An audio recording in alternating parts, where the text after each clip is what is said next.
Hi, everyone, and welcome into another edition of Navigating Trump 2.0. This is the show that takes a look at what's going on here in Washington, D.C. through the lens of this second Trump administration. And joining me once again is CBN News political analyst, chief political analyst David Brody, and host of CBN's Quick Start podcast, Dan Andros. Gentlemen, lots to get to here on this episode of the show. And I want to start off just quickly looking back at the big speech the president made before a joint session of Congress, not a State of the Union, of course, because it's the first speech of this kind of this current administration, but certainly an hour and 40 minutes of a raucous offense by the Democrats and Trump laying out his policy proposals. I mean, there was no shortage of popcorn moments in the speech on Tuesday.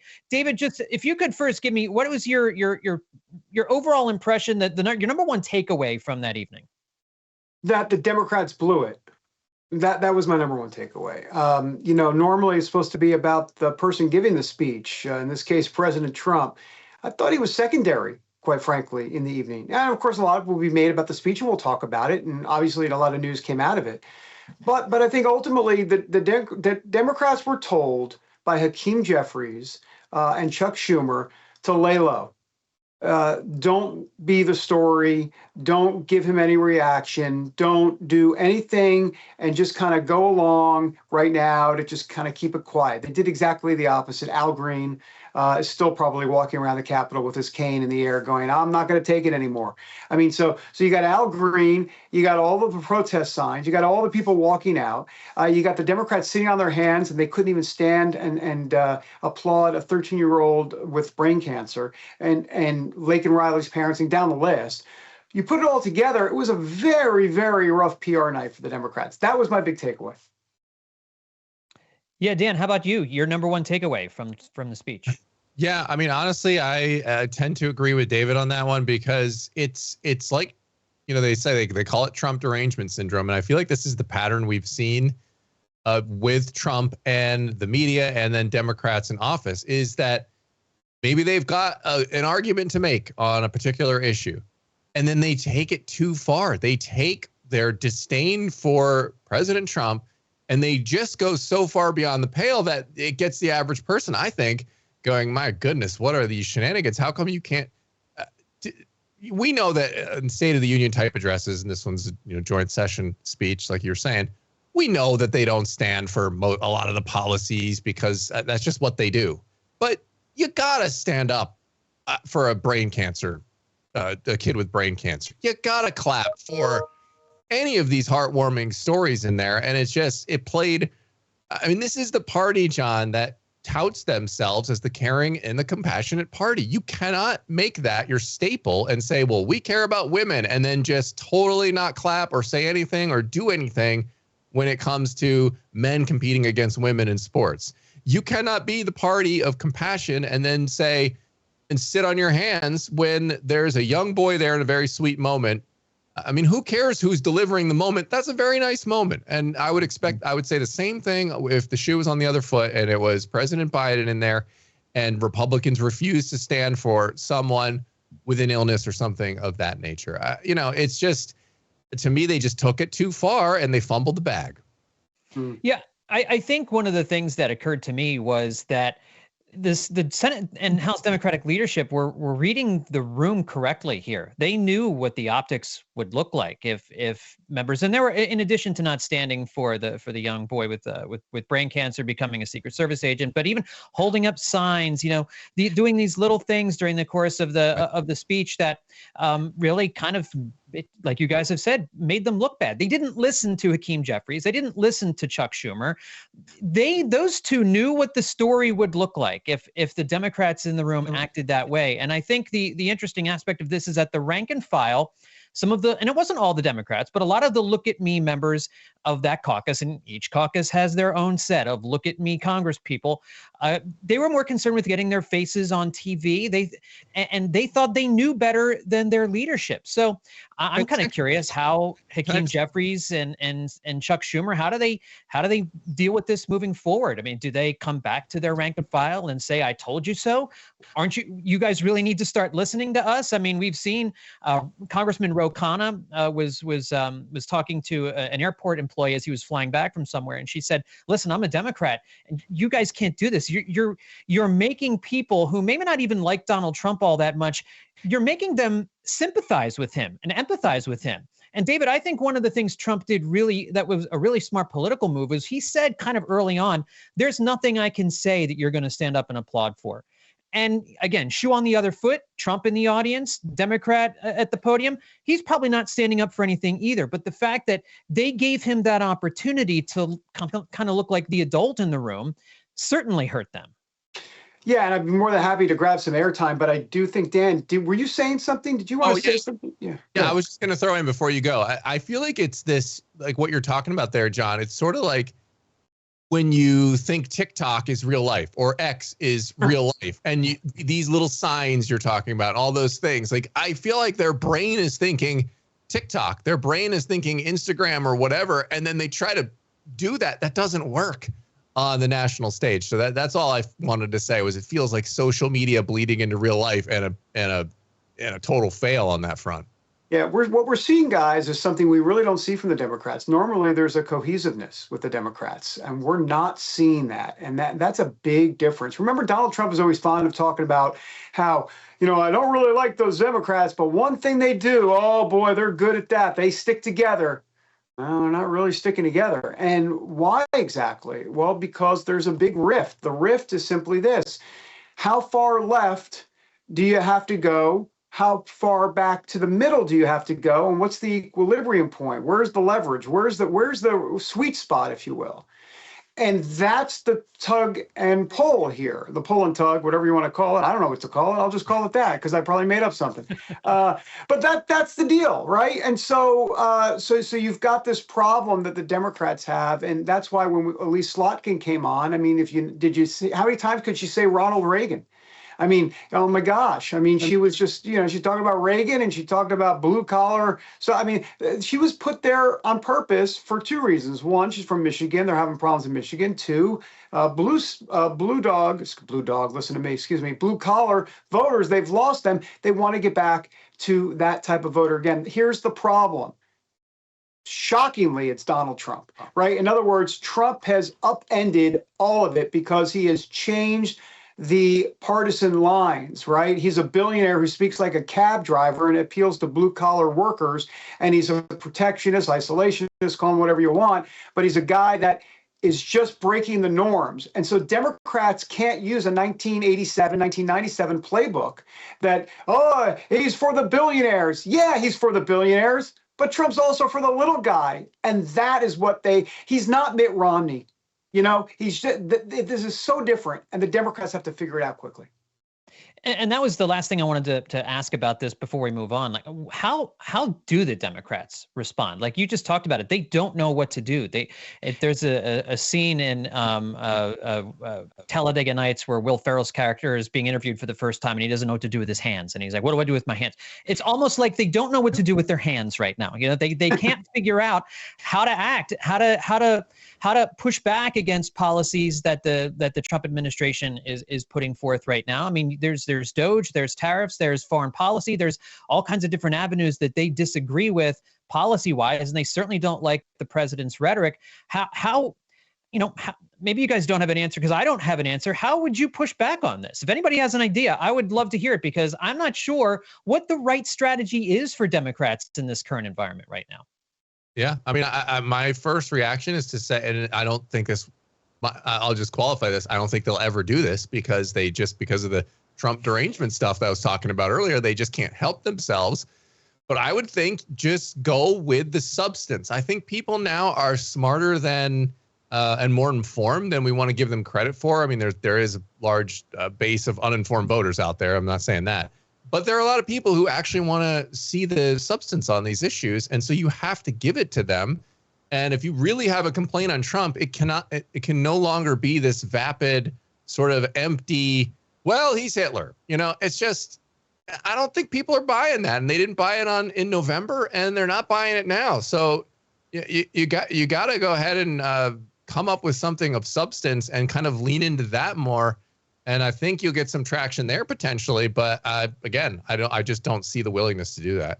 I think there's a playbook and then there's actual practice. In other words, putting it into practice, two different things. Here's the playbook. What they should do, they got to track back to the middle where they were as a party. And that means culturally, specifically. But the problem is they've made their deal, some would say, with the devil, so to speak, or the devil's in the details. They have chosen. Barack Obama started this. Joe Biden piggybacked on it because Joe Biden was pretty much a centrist guy for 40 plus years. And then he decided, you know what? I'm going far left. I'm going with the left. Barack Obama had already sown that seed. Remember the Rainbow White House and everything else. We can talk about that. And Biden went with the far left. So now they have to dial it back and come to the middle. Very difficult to do in practice.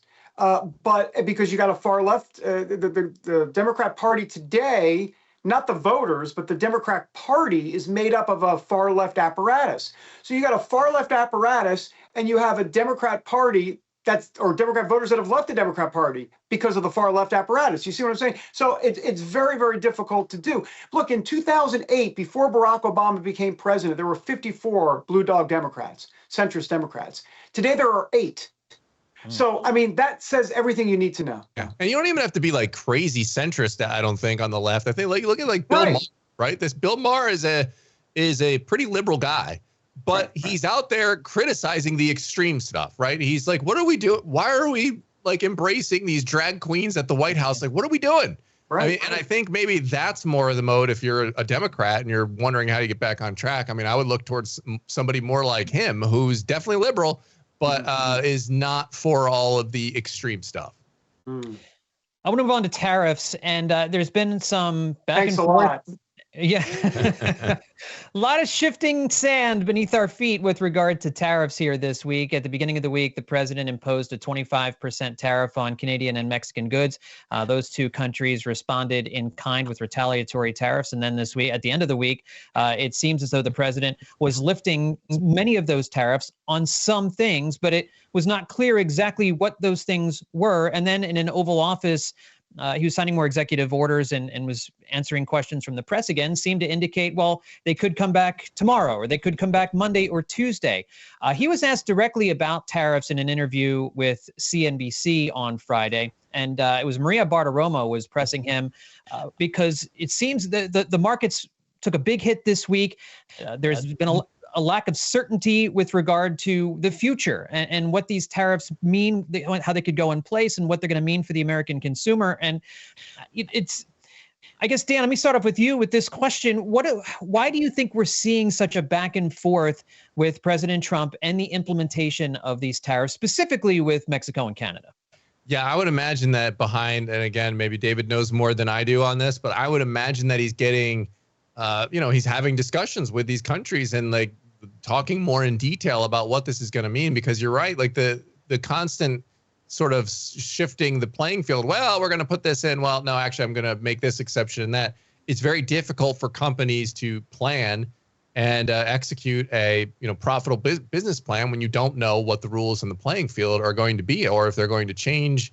They have to make contingency plans for that, and so. I would imagine that when he would put some of these in, that he's getting calls from certain companies, from constituents, from others saying like, well, can we get some more time on this? What about this? And, it's interesting because the whole tariff thing is, there's a coming split in the Republicans on this, because, I mean, this is something, there's a video going viral, Ronald Reagan, basically, criticizing like protectionism and tariffs and, describing it as, well, if one of our neighbors shoots a hole in the boat, it's like the economic global boat, we don't just go shooting more holes in the boat. That just sinks everybody. So, it's certainly interesting to watch this play out, but I mean, maybe David, more on what's happening behind closed doors, but I would assume he's certainly having a lot of conversations on that. I mean, you can make the kind of the argument that it's head scratching, but look, behind the scenes, what they're trying to do is a long-term strategy here, right? In other words, they want to get down the deficit. They believe, and we've heard these words before, the external revenue service, right, instead of the internal revenue service, right? And so that's what these tariffs would in essence do, start to feed the coffers here in the United States and play for the long-term gain. Now, there is talk about an economy that has, as Donald Trump would say, the president said the other night, a little disturbance. If the economy gets worse, and I know there's a whole set of problems with that, the way they think about it is that that could mean a cut in interest rates. We've already seen mortgage rates cut, actually pretty steep cuts since Trump took office. They're hoping to get those mortgage rates down even further, and other sort of interest rates that go along with that. So that's a little bit of the plan, if you will, to kind of like deal with the short-term pain to get the long-term gain. But I think what you're seeing in the process is a Donald Trump trying to kind of hit the sweet spot and figure it out. And that's why you're saying, you know what, I'll pause for a month. I'll do this. I'll do 18% here. I'll do 22% here. I'll do some with USMCA. It's like that, trying to figure it all out. Donald Trump in his book, Art of the Deal, talked about that one of the most effective things that he does is something called truthful hyperbole, which is so Trump, right? It's so Trump, which in other words, yeah, it's kind of true, but maybe not that true, And so it's all about negotiations. So that's how he kind of works it through as it relates to the tariffs and lots of other things we see, that he just throws things out and then he dials it back.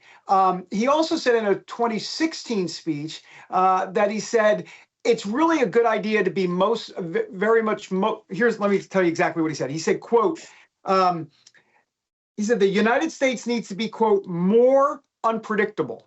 That's what he said in 2016, because unpredictability kind of yields this madman strategy, which a lot of people will go, well, yeah, okay, he's a madman. No, not maybe crazy like a fox. He's trying to do something to be so provocative to get people to come to the table. We've seen this with Ukraine. He's also doing it on other issues as it relates to getting concessions from Mexico and Canada. It's worked. But with the economy in the balance, so to speak, right now, it's high stakes, John. It's high stakes. Well, and I'll just add into this, David. I mean, he didn't campaign on a message of, well, we're going to get in there and, you're just going to have a little inconvenience in the prices for a little while, maybe a couple years, and then it'll go long-term, go back down. That's not what he said. I mean, that's, maybe it's inferred by his support of tariffs, but, in fairness, he didn't campaign with that. He campaigned on that the Biden economy was terrible and that he was going to turn it around and make it better. Well, but he campaigned on tariffs.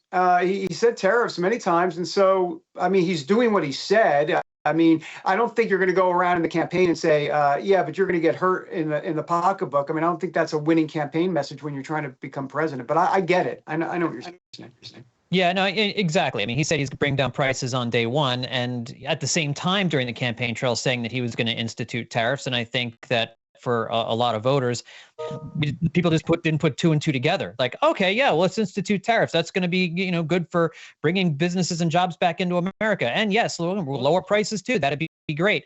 And now that these are actually being put into place, now Target CEO and other CEOs are saying, yeah, prices are going to go up. Everything's going to go up. Economists saying prices are going to go up. And I think it's taking a lot of the American people by surprise that prices are going to go up, even though, again, and to be fair, I saw Peter Navarro on CNN this week talking about, we don't know for sure what's going to happen with prices if tariffs go into place. And when during the first administration, when the trade war with China started, there was a lot of doom and gloom about the economy potentially going in the tank, hitting a recession. And in that case, things did not turn out badly. So I understand the call for a little bit of patience or caution to just assume that everything's going to go through the roof just because people are afraid that they will.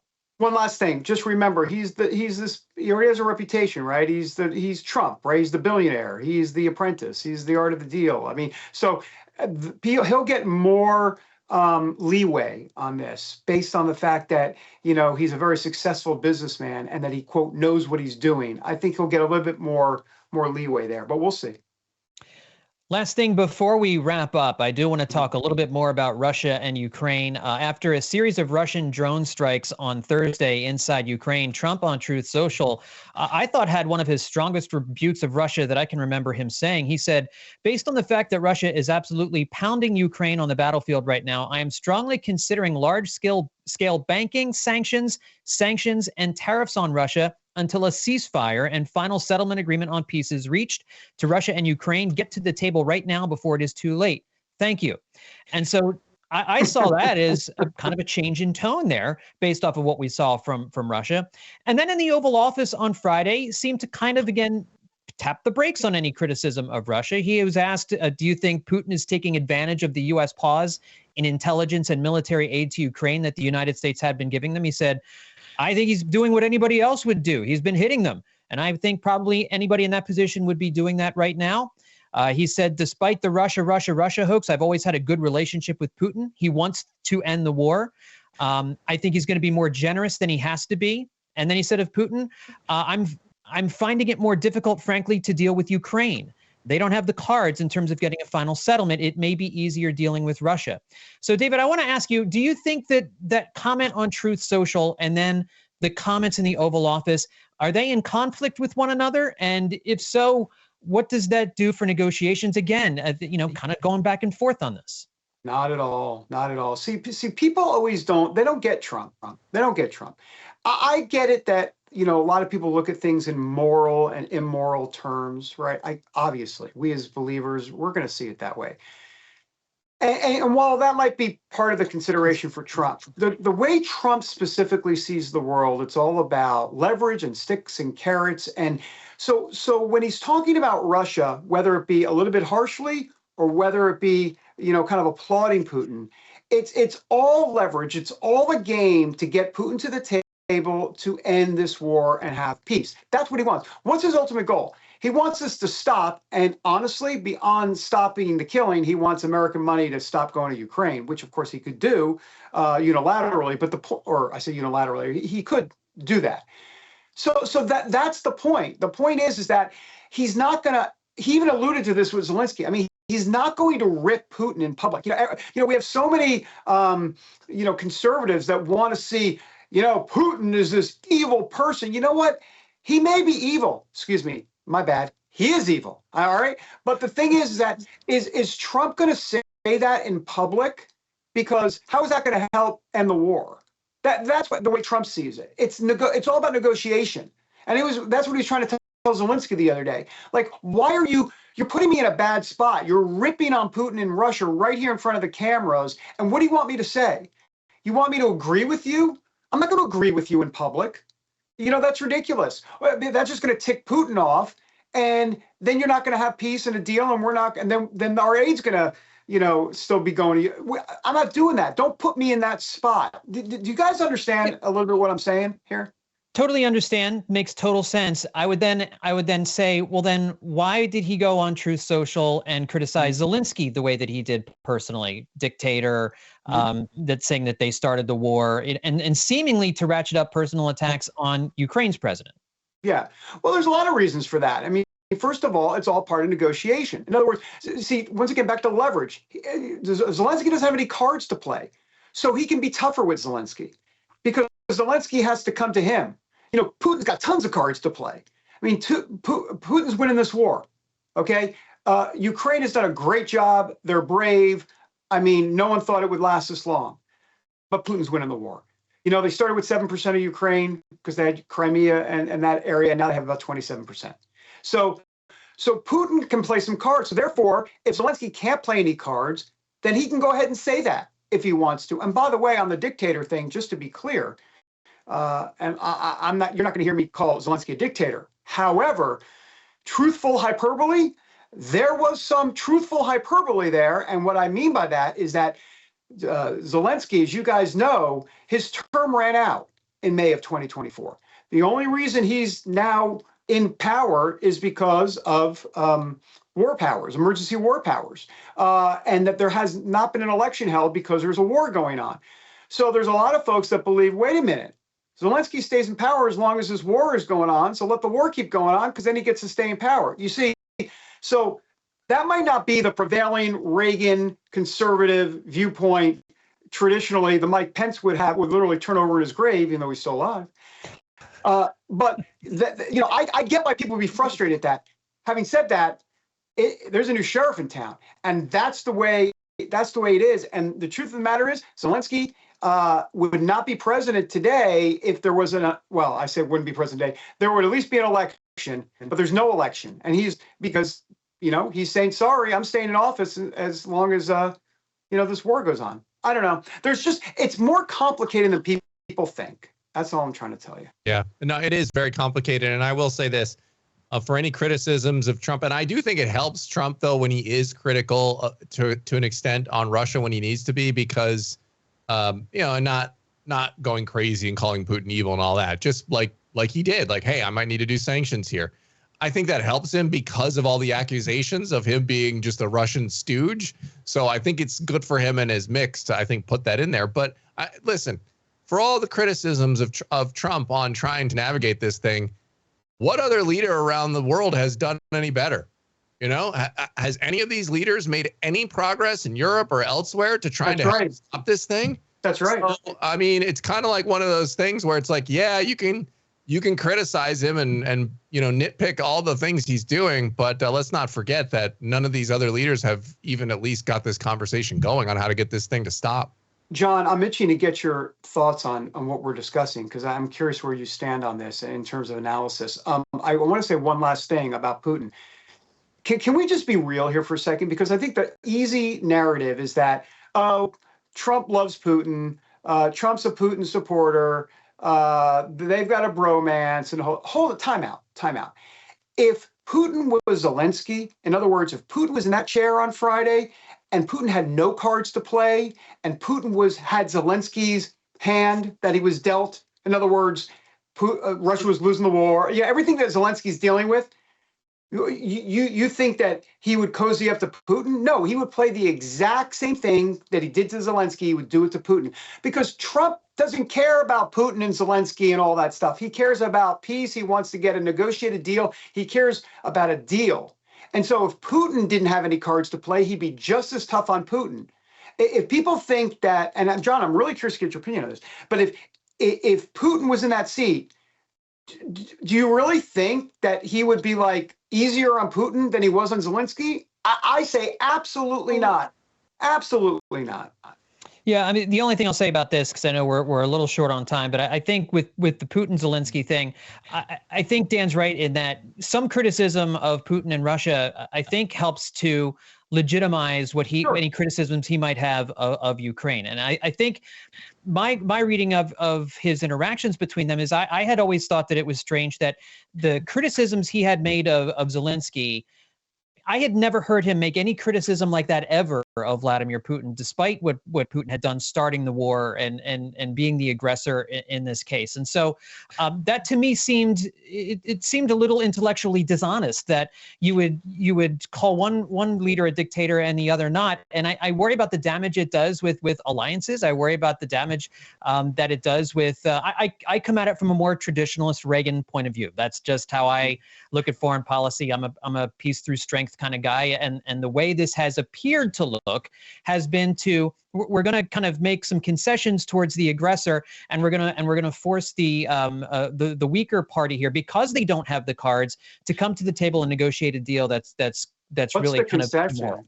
What's the concession that he's making to Russia? I don't. Well, giving up the land, and I don't know what. Well, but that's not a Trump concession. That's like a reality on the ground. Ukraine's not getting that land back. I mean, that's not. Yeah. I mean, listen, I don't know what the ultimate deal would or should look like, but I think, it certainly is. I think what you're saying is right, that all of the machinations through social media, through the press and everything else is just designed to kind of emphasize a deal, and it's a deal and I want to, it should be a deal that makes sure that Russia understands you can't do this again. And I think that's what I want most to come out of this deal is like, you're right. 20% of Ukraine might be lost. But any deal that comes out of this should be a deal where Russia understands, don't do this again. Don't do this to any more of your neighbors. Don't do this to Ukraine again. This is it. And I don't know how you get there. So well, can I just say, I'm sorry, I know we're still on this, but can I just say one last thing? I mean, let's say you and Dan are Ukraine and Russia. Oh gosh, okay, whatever. And John, you've got the advantage. You're Russia because Russia has the advantage. You're Russia, and I'm trying to mediate a peace between you two. Am I going to go ahead and call you, John? You're such a dictator. You know, you're like the worst person. You are so immoral. You kill people. You're a former KGB agent that killed people. Are you all of a sudden going to be interested in coming to a negotiating table at that point when you are winning the war and you've got the cards and all of that? So you see what I'm saying? Like, yeah, why would he do it? Why would he do it? It does, you know, once again, I think your answer is, well, he should do it because it's morally right and you want to be a leader in the world and you want to, you know, beacon of hope and, you know, right and wrong. I got it. I understand why, but I'm telling you, that's not the way Trump thinks. Well, we'll have to leave it there. We could talk about this for another hour, I'm sure, and certainly all of the topics that we've been covering here on the show, because it is certainly so much going on. There's so much we didn't even get to talk about today, which probably could have led any other week in any other presidential administration. But for now, we will leave it there. Dan Andros, David Brody, thank you so much for your time. Really appreciate it.